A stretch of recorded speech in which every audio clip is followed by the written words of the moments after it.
So why is it that we cannot suppress the nature's call, but we keep on suppressing our expression for lifetimes? And No. is it the body has a separate consciousness that cannot be helped, or is it due to conditioning or more pressure on that you are a body? No, we suppress all that as well. It is just that in the physical system, there are certain things that are designed to be totally involuntary. And it is a great mercy, a relief that they are involuntary. The heart beats without our consent. We experience fatigue without our consent.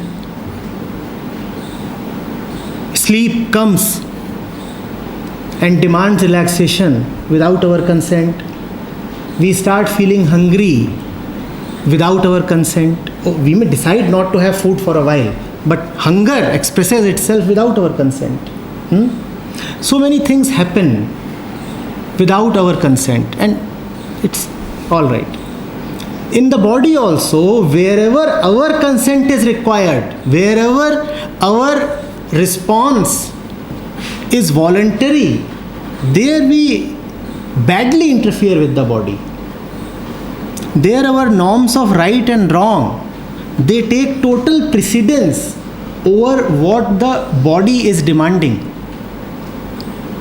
That is why I said that it is a relief that certain things simply do not wait for our approval. If our approval were required, then probably we'll never allow ourselves to sweat. Right? Even if that were to have a totally deleterious impact on the body, even if that were to mean that the temperature of the body would keep rising, still we won't allow ourselves to sweat. And there are certain 100 other things associated with the body. Our morality is so ashamed of that we would simply not let them happen.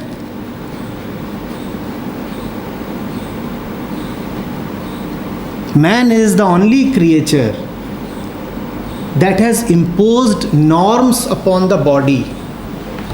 That only creature who thinks that he is so intelligent that he will be able to decide whether this system is all right or not.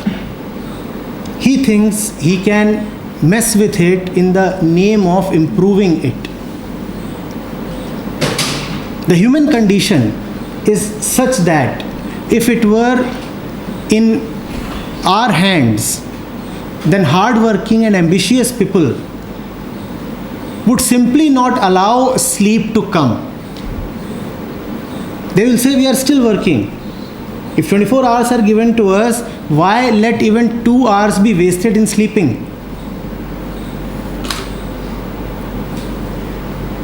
And there are certain sections of the society so very prude that probably women would not allow their periods to come.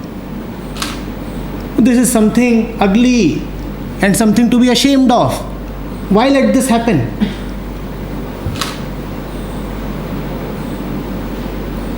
Are you getting this?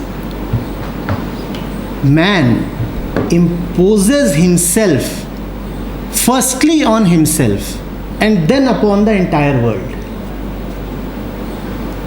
If man is cruel and violent towards the entire existence, it is firstly because he is cruel, violent and restrictive towards himself.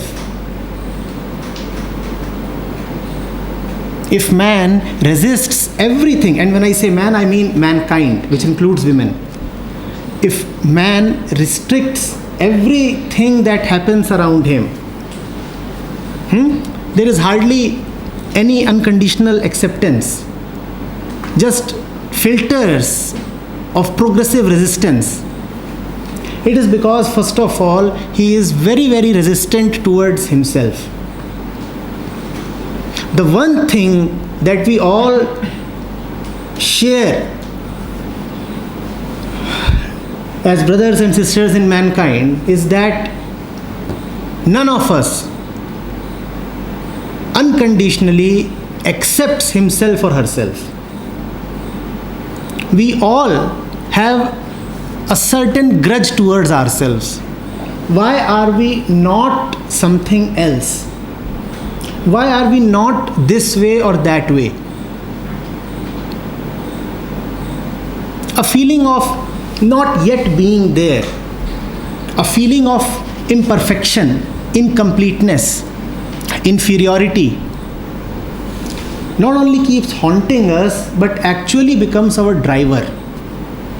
If you look at your actions over the last one day or last 1 year, as long as you can remember, you will be amazed to see how many of your actions are driven by this urge to better yourself.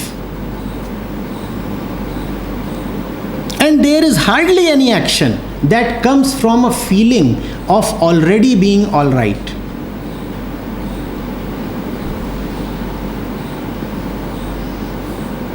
You want a better job? Why? So that you may be better. I'm not yet all right. I'll find out something outside of myself that will help me become all right. Want to change my house? Want to get married? Want to travel abroad? Want to have a holiday? Want to study more? All in this quest towards betterment. And how do I decide that I have indeed become better? The more I am able to conform to standards that were doled out to me, the more I feel that I am a better one now. How exactly do you know that if you live in a bigger house, you are a better one? How exactly do you know that? Did you always know that? Were you born with that knowledge as a kid? How exactly do you know that if more people respect you, then you are a better one? How do you know that? At some point in time, it was implanted in our minds that the measure of our self-worth is the respect that others accord to us. So based on a foreign criteria, we keep giving weightage to all that which is foreign.